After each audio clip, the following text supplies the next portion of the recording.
بسم اللہ الرحمن الرحیم۔ ایک دفعہ کا ذکر ہے، ایک بادشاہ راستہ بھٹک کر کسی جنگل میں پہنچ گیا۔ وہاں ایک جھونپڑی تھی۔ اس جھونپڑی میں رہنے والے شخص نے بادشاہ کی بڑی خدمت کی۔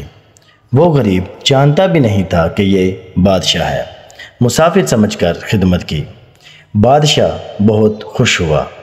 جب جانے لگا تو اس نے اپنی انگلی سے انگوٹھی اتاری اور کہا، تم مجھے نہیں جانتے کہ میں بادشاہ ہوں، یہ انگوٹھی اپنے پاس رکھو، جب کبھی کوئی ضرورت ہو ہمارے محل میں آ جانا۔ دروازے پر جو دربان ہوگا اسے یہ انگوٹھی دکھا دینا، وہ ہم سے ملاقات کرا دے گا۔ بادشاہ چلا گیا۔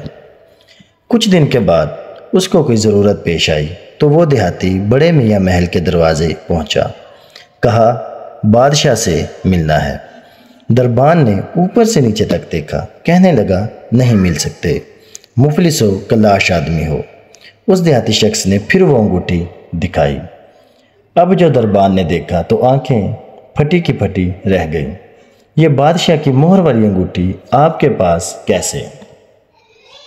بادشاہ کا حکم تھا کہ یہ انگوٹھی جو لے کر آئے اسے ہمارے پاس لے آؤ۔ چنانچہ دربان اسے ساتھ لے کر بادشاہ کے پاس لے گیا۔ دروازہ کھلا ہوا تھا، اندر داخل ہوئے۔ اس کی نظر پڑی کہ بادشاہ نماز میں مشغول ہیں۔ پھر بادشاہ نے دعا کے لیے ہاتھ اٹھائے۔ دیہاتی کی نظر پڑی تو وہ وہیں سے واپس ہو گیا۔ دربان نے کہا، مل تو لو۔ کہا، اب نہیں ملنا، کام ہو گیا، اب واپس جانا ہے۔ تھوڑی دور چلا گیا۔ بادشاہ فارغ ہوا۔ دربان نے کہا، ایسا آدمی آیا تھا، یہاں تک آیا پھر واپس چلا گیا۔ بادشاہ نے کہا، فوراً لے کر آؤ، وہ ہمارا محسن ہے۔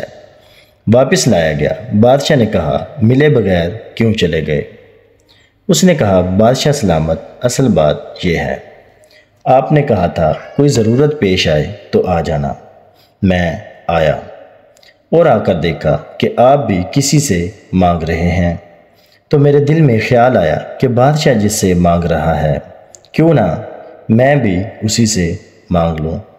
لہٰذا ہمیں جب کبھی کوئی ضرورت ہو، بڑی یا چھوٹی، اس کا سوال صرف اللہ پاک سے کیا جائے کہ وہی ایک در ہے جہاں مانگی ہوئی مراد ملتی ہے۔ اللہ سبحانہ و تعالی ہمیں عمل کی توفیق عطا فرمائے۔ تو ناظرین، ایسی مزید اچھی اور اخلاقی ویڈیوز دیکھنے کے لیے ہمارے چینل کو سبسکرائب کریں۔ شکریہ۔